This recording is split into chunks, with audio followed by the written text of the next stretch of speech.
नमस्कार दोस्तों, मेरा नाम अरुण मिश्रा है और आप सभी देख रहे हैं ज्ञान मोजो। दोस्तों, आज हम लोग बात करने जा रहे हैं कि बिजनेस आखिर किया कैसे जाता है। जी हाँ दोस्तों, बिजनेस कैसे किया जाता है। तो आज का जो वीडियो है वो एक किताब पे आधारित है जिसका नाम है ई मिथ रिविजिटेड, जिसको लिखा है माइकल ई गर्बर ने। गर्बर थोड़ा सा बोलने में गड़बड़ हो गई है और बहुत ही अच्छी बुक है और बिजनेस के मामले में शायद ही मुझे इतनी अच्छी कोई बुक आज तक मिली हो। इसमें बहुत कुछ बिजनेस के बारे में बहुत अच्छे से समझाया हुआ है। इस किताब से मैं कुछ 5 लेसन है वो आज इस वीडियो में बताने जा रहा हूँ और काफ़ी दमदार चीज़ है वो। बिजनेस करने का जो एक तरीका होता है ना कि आखिर बिजनेस किया कैसे जाता है, उसको आप समझ जाएंगे। इस वीडियो को अगर आप पूरा देखेंगे तो आप अच्छी तरीके से समझ पाएंगे कि आखिर बिजनेस किया कैसे जाता है, करना कैसे होता है, एक बिजनेस बनता कैसे है।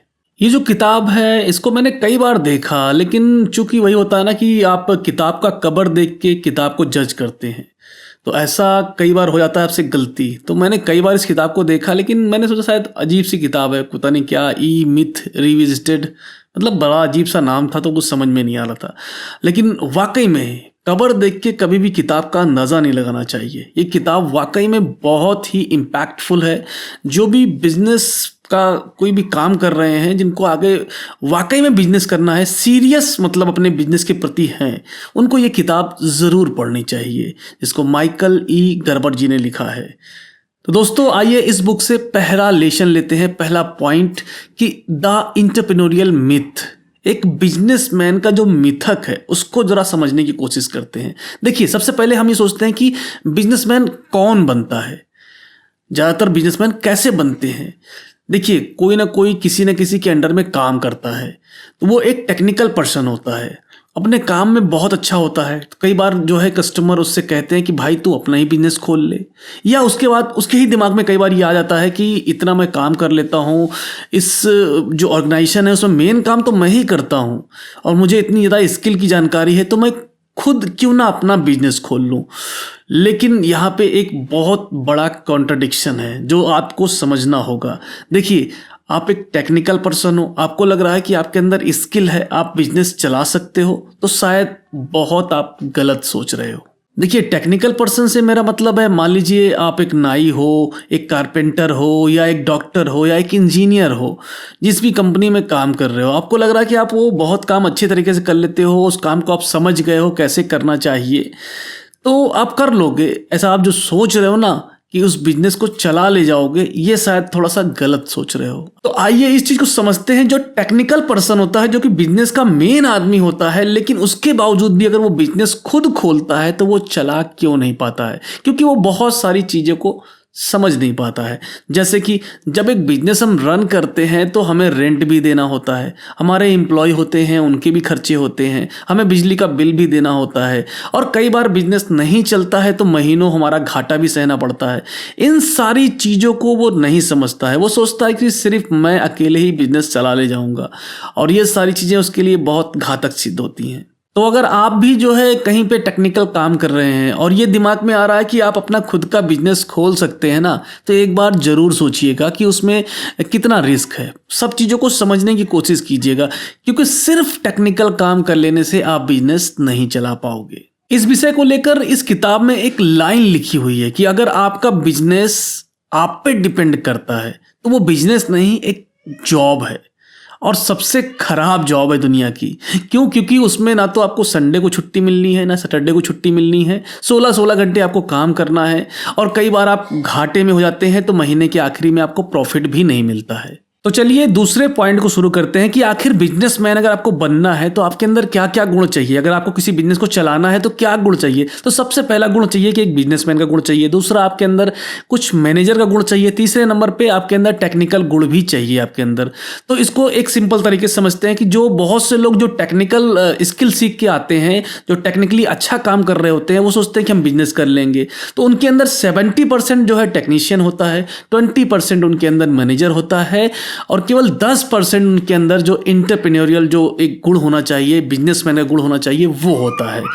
इसकी वजह से वो बिजनेस कई बार नहीं कर पाते। जबकि अगर आपको अच्छा बिजनेस करना है तो ये तीनों क्वालिटी आपको बराबर मात्रा में चाहिए। अब यहाँ पे बात आती है कि जो बिजनेसमैन होता है, जो एंटरप्रेन्योर होता है, उसके गुण क्या होते हैं। उसके गुण ये होते हैं कि वो हमेशा जो है भविष्य के बारे में सोचता है, बिजनेस की प्लानिंग करता है, बिजनेस में नई चीजें इनोवेट करता है, अपने बिजनेस को कैसे रन करना है उसके बारे में सोचता रहता है, और अगर बिजनेस चलने लगता है तो फिर नया बिजनेस कैसे खोलना है उसके बारे में सोचता रहता है। वो हमेशा फ्यूचर में रहता है। और जो मैनेजर होता है वो हमेशा पास्ट में रहता है। वो जो भी चीजें आती हैं उसमें कुछ ना कुछ कमियां निकालता है, उसको ठीक करता है, मैनेज करता है, सब चीजों को ऑर्डर में लगाता है। और अगर हम बात करेंगे जो टेक्निकल होता है, जो टेक्नीशियन होता है, वो हमेशा प्रेजेंट में रहता है।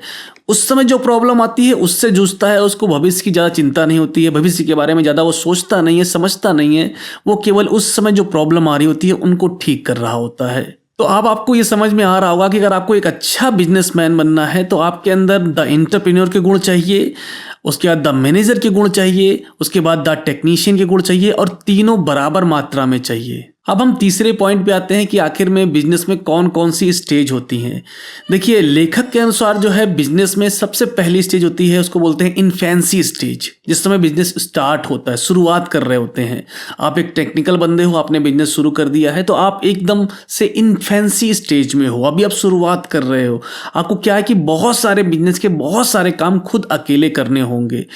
उसके बाद जब थोड़ा सा बिजनेस बढ़ जाता है तो आपको ज़रूरत होती है एम्प्लॉइयों की। एम्प्लॉय आप रखते हैं, तब इस दूसरी स्टेज में आपका बिजनेस आता है, जिसको बोलते हैं एडोलेसेंस स्टेज। इस स्टेज में बिजनेस आप अगर पार कर ले जाते हैं तब जाके कहीं एक मैच्योरिटी की स्टेज आती है, जिस स्टेज में बिजनेस को आपने बिल्कुल ऑटो रन पे डाल दिया होता है, ऑटो पायलट पे डाल दिया होता है। आपने बिजनेस के लिए कुछ रूल बना रखे होते हैं, आपने पूरे बिजनेस को अलग तरीके से बिल्कुल सेट कर दिया होता है, सिस्टम बना दिया होता है। अब आप अपने बिजनेस से बाहर हो, बिजनेस को छोड़कर आप कहीं पर भी घूमने जा सकते हो और कहीं पर आप रह सकते हो, आपका बिजनेस आपके बिना भी चल रहा है। तो इसको बोलते हैं मैच्योरिटी स्टेज। मैच्योरिटी स्टेज तक बहुत ही कम बिजनेस पहुंच पाते हैं, तो जो बिजनेस पहुंचते हैं वही सस्टेन रहते हैं, आगे वही चलते रहते हैं। अब हम चौथे पॉइंट की तरफ आते हैं कि आपको जो भी बिजनेस बनाना है वो सिस्टम डिपेंडेंट बिजनेस होना चाहिए, उसमें पर्सन डिपेंडेंट नहीं होना चाहिए। ऐसा ना हो कि वो आदमी आपके यहाँ काम कर रहा था, उसको जो तरीका मालूम था काम करने का, वो चला गया, उसके बाद कोई काम नहीं कर पा रहा है। नहीं भाई, काम करने का एक सिस्टम बनाओ, एक मैनुअल बनाओ कि किस तरीके से कौन सा काम कैसे होता है। इसको समझने के लिए आप समझ सकते हैं जैसे कि मैकडोनाल्ड वाले हैं जो बर्गर बनाते हैं, क्या उनके जितने सारे स्टोर हैं सब जगहों पे आपको बर्गर का एक ही टेस्ट मिलेगा। क्यों? क्योंकि वहाँ पे सब कुछ तय है कि कितने टाइम तक उसको तलना है, कितने टाइम तक भूनना है, कितना उसमें अचार डालना है, कितना मसाला डालना है, जो भी चीज़ें हैं सब उनको मालूम है और सभी लोग एक ही तरीके से करते हैं। तो सब वो बिल्कुल सिस्टमैटिक तरीके से, बिल्कुल सही तरीके से वही आपको बराबर मिलता रहता है। और साथ ही अगर उनका कोई एम्प्लॉय छोड़ के चला जाता है तो वो किसी भी नए आदमी को हायर कर सकते हैं, उसको भी वो ट्रेनिंग दे के 10-15 दिन बिल्कुल वैसी ही कॉफी बनाना, वैसे ही बर्गर बनाना, हर चीज सिखा सकते हैं। स्टारबक्स देख लीजिए, उसके भी बहुत सारे आउटलेट हैं, वहां पे भी अगर आप कॉफी पियेंगे तो आप चाहे इंडिया में पियो चाहे अमेरिका में पियो, सेम टेस्ट मिलेगा। क्यों? क्योंकि वहां पे जो कॉफी बनाने का तरीका है वो सेम है, सबको मालूम है कितनी कॉफी डालना है, कितना क्या की, मतलब हर चीज बिल्कुल सिस्टमैटिक है, बिल्कुल वैसे ही वो काम होने हैं। अब इन बिजनेस में ये फायदा है कि कोई भी अगर वर्कर काम छोड़ के चला जाता है तो किसी भी नए आदमी को फिर सिस्टम समझा दिया जाएगा। सारे सिस्टम लिखे हुए हैं, कैसे क्या करना है सबको लिखा हुआ है, उसको देख लो, समझ लो और बिल्कुल आप ट्रेनिंग ले लो 10 दिन की और आप फिर एक्सपर्ट हो जाओगे।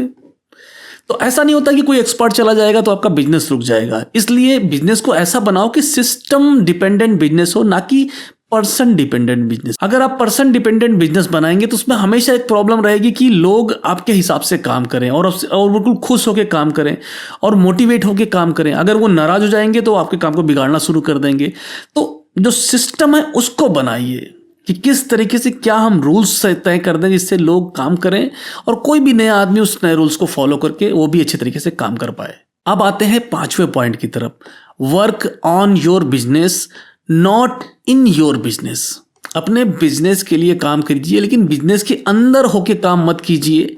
यहाँ पे जो लेखक है वो ये कहना चाहते हैं कि बिजनेस इस तरीके से सिस्टमैटिक तरीके से सेट कर दो कि बिजनेस से बाहर रहकर आप बिल्कुल आसानी से घूम सको, दुनिया को टाइम दे सको, अपने परिवार वालों को टाइम दे सको और बहुत सारी चीज़ें जो आप नहीं कर सकते थे जॉब करते हुए वो सारी चीज़ें आप कर सको। अगर आपको सिर्फ पैसे ही कमाने थे तो आप वो जॉब में भी कमा सकते थे। बिजनेस इसलिए आदमी क्रिएट करता है कि कल को बिजनेस को चाहे सेल भी कर देगा, उससे जो पैसे मिल जाएंगे या किसी को सीईओ बना दिया जाएगा, वो पूरे बिजनेस को संभाल रहा होगा और हमें उसके शेयर मिल रहे होंगे और हम उसके पैसे से आराम से घूम रहे होंगे, अपने परिवार वालों के साथ टाइम व्यतीत कर रहे होंगे और ज़िंदगी को जी रहे होंगे। अब आप जो है इस वीडियो से ये सीख सकते हो कि अगर आपको बिजनेस करना है तो पहली चीज़ आपके अंदर तीनों गुण होने चाहिए। आपके अंदर सिर्फ टेक्निकल गुण से काम नहीं चलेगा, आपके अंदर मैनेजर वाले गुण होने चाहिए, आपके अंदर जो एंटरप्रेन्योर के गुण होते हैं वो भी होना चाहिए और साथ ही तीनों अगर बराबर मात्रा में हो तो सबसे बेहतर रहेगा।